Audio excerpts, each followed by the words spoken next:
the first meeting of the Democratic Central Committee, when I became the committeeman, he called upon me to speak.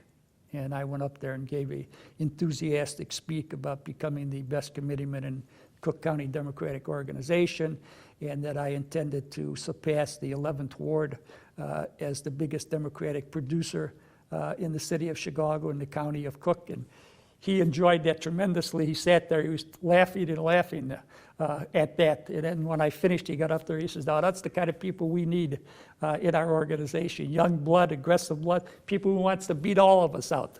So that, I think that somewhat endeared me to him. Yeah, that he would have gotten a kick, I would assume, on that.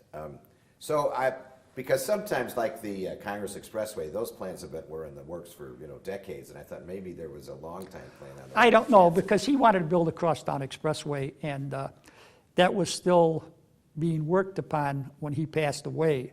And then Blandick de-designated the funds for the north half of it. Then Jane Byrne de-designated the funds for the south half of it. And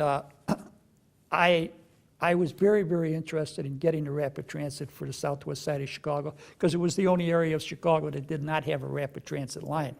We were actually supposed to have one line going to one line going to Midway Airport, and a spur going out to Harlem Avenue. The spur going out to Harlem Avenue actually would have served the 23rd Ward better than the one going to Midway. But Jane Byrne unfortunately wound up using more money than she told me she would use to straighten out the S-turn in the outer drive. Consequently, I had to choose between running it to Midway Airport or running it to Harlem Avenue, and I chose to do it to Midway Airport because that wound up servicing more of the city of Chicago and more of the entire area. I think it was a big help for Midway Airport. Oh, there's no question about it. I think it was the greatest contributing factor for bringing Midway Airport back.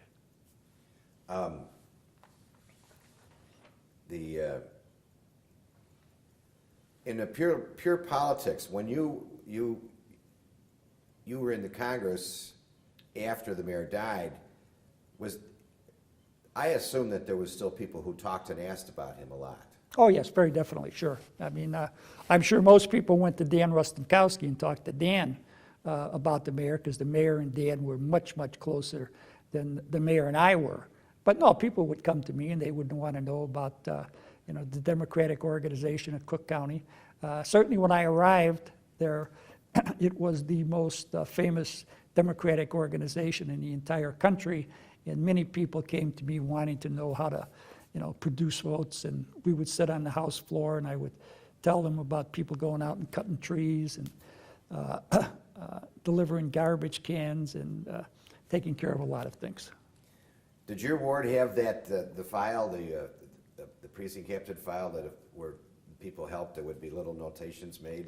Oh yes, absolutely, sure. There's no question about that. Yes, I had when I became alderman and committeeman, there was a great backlog in the city of Chicago of tree removal. So what I did was went out and I bought 3 old dump trucks, a stump remover, a chipper, and about 10 power saws. And on Saturday and Sunday, I used to have my precinct captains go out and cut trees down. And we probably would cut down on a Saturday and Sunday, I would say 20, 25 trees. These are all dead trees. Oh, they were all dead Probably trees. elms, Yeah. I mean, they were all dead trees. There were trees that people wanted to get rid of. Right. And the city simply had such a humongous backlog that they couldn't get to all of these trees. That's when that Dutch elm disease was coming through and killing every elm in Chicago. Now, I had an arrangement worked out with Mayor Daley that if anyone got injured on Saturday or Sunday, that they actually were working for the city of Chicago or working for whatever entity of government they worked for in the county of Cook. And in all the time that I did that, and we probably did that into the Blandick administration also, that arrangement held. Fortunately, we never had anyone get injured. We did have a few trees go through front windows, but no one was injured. and our organization took care of that. But that arrangement was discontinued when Jane Byrne was elected, so I had to shut down my operation. But it was really Richard J. Daley's agreement to do that. Now, Now, that agreement wasn't made directly with him. It was made with someone who was very close to him, who's still around today, and his name won't be mentioned.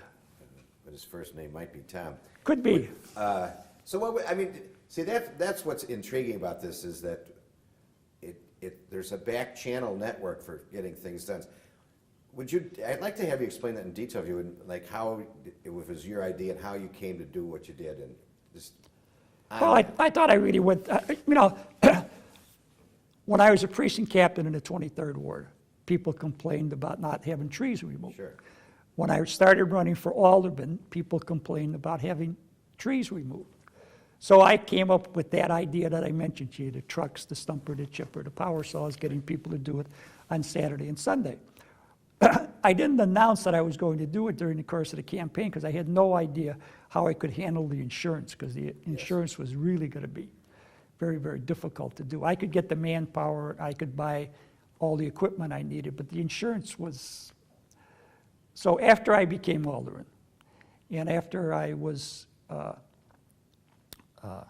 met with the mayor one time, and I talked about the tree problem to him, and I talked about something had to be done about it, and I made mention to him about an idea I had on how to do it. And he saw it, and he says, that's really very interesting, very interesting. Too bad more people don't have that idea. And then he quickly went on to something else. But as far as I was concerned, that conversation gave me the okay to approach somebody else on the details about this. And Just that comment, too bad more people aren't doing it. Right. Okay, keep going, I'm sorry. well, I was just going to, no, I mean, no, he says, too bad more people don't think about doing that. Right. So that was the signal to me to go see somebody else who I could communicate that idea with, who could then get the okay from the mayor without me ever knowing the mayor okayed it, but who would then give me the okay. Right, and then when he gave you, he said, go ahead, you knew that it Right. was okay, and that if somebody fell out of the tree or cut into their arm with this, that they were on overtime from their city or county or whatever job. Right. And the public was served. Oh, public was definitely served there. People still, as I walk down Archer Avenue, Chicago, people still come up and thank me for removing their tree back in 1978, 79. Is that right? Oh, yeah. Well, so that is certainly a very good example of good politics is good government, That's good government right. is good politics. Now, you were in Congress for 22 years before you retired. And you were on the Transportation Committee. Yes, that is correct.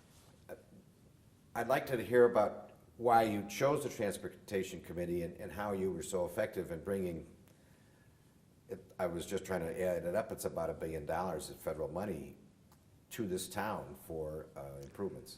Well, I principally ran for Congress in order to build what was then called the Southwest Rapid Transit, which is today the Orange Line. That was my primary reason for running. That's why I wanted to serve on the Infrastructure and Transportation Committee. Also, I was a very conservative Democrat.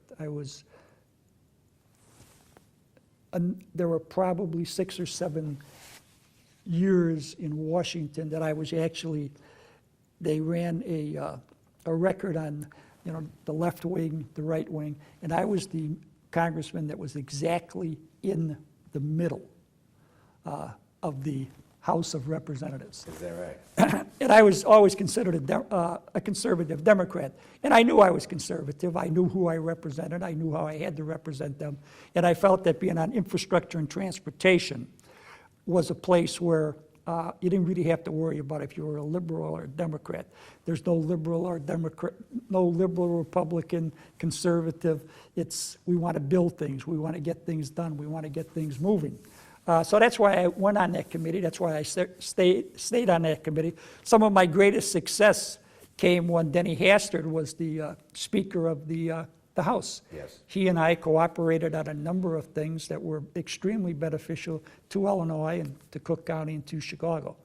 But that's why I went on that committee, because I wanted to build the Southwest Rapid Transit System. And I stayed on that committee after I got that done. I got that done very early through the help of President Reagan, because I saw it was a good spot for me. I wouldn't be clashing with the leadership over various positions that they might take and that I wouldn't be taking. Now, Reagan, the conservative Republican, helped you. How did that work? Well, do you remember the Contras in Nicaragua? I certainly do. Okay. I was always a strong anti-communist. I was always very interested in history going back to 4th or 5th grade in grammar school. So I was a very strong anti-communist. I always kid around and say it was the Pope, Ronald Reagan, and I who defeated international communism. When Reagan wanted to support the Contras in Nicaragua against the Sandinistas, there was a vote to fund them in the House of Representatives. I was probably the only Democrat north of the Mason-Dixon line to support military aid to the Contras. Tip O'Neill, who I respected, who I liked, poor guy almost had a heart attack when I voted for that particular piece of legislation. He came running over to me, and this really involves Daley. He came running over to me and saying to me, "What would Mayor Daley think of you voting for this?" I said, "Well, the mayor always said to support the president, Tip." And he turned around and just walked away from me. Well, 2 days later, I got a phone call. My receptionist said it was President Reagan. I figured it was a friend of mine, maybe our friend Steve Neal calling me. I got on the phone. I says, "Hello, Ron, how are you?" And he says, "I'm very good, Congressman. I was calling to thank you for your vote the other day on military aid to the Contras." And it was the president. So at that time, after fumbling around a little bit, I said, "Well, I appreciate you calling very much, Mr. President." And we talked somewhat about communism and the Contras and the Sandinistas, and probably talked for 7 or 8 minutes on the phone, maybe 10. At the end, the president said to me, "Is there anything I can do for you, Congressman?" And I said to him, "Have you ever heard of the Southwest Rapid Transit line?" And he said, "No, I haven't. Tell me a little bit about it." Well, I talked to him for about a minute or two about it. And he said, "Listen, let me get a young man here by the name of Johnson, Bart Johnson. He works for me here in the White House. He's going to call you back and get all the details from you." You know, Reagan wasn't too good on details. No, he didn't like details. The big picture was wonderful, but not the details. So about an hour later, this guy Bart Johnson called me back. I gave him all the information on the Southwest Rapid Transit. And 4 weeks later, at the what is now the Jim Thompson building, Jim Thompson, Mayor Washington, myself received a check for $485 million from Ralph Stanley, the head of the Urban Mass Transit Division of the U.S. Department of Transportation, to build the Southwest Rapid Transit System. Now, most people believe I made a deal beforehand with Reagan to do that, but that wasn't true at all. Oh, he made a deal to vote the way he wanted, and that Right. was the quid pro quo. Right. But there was the reverse. It was the reverse. That's a terrific story.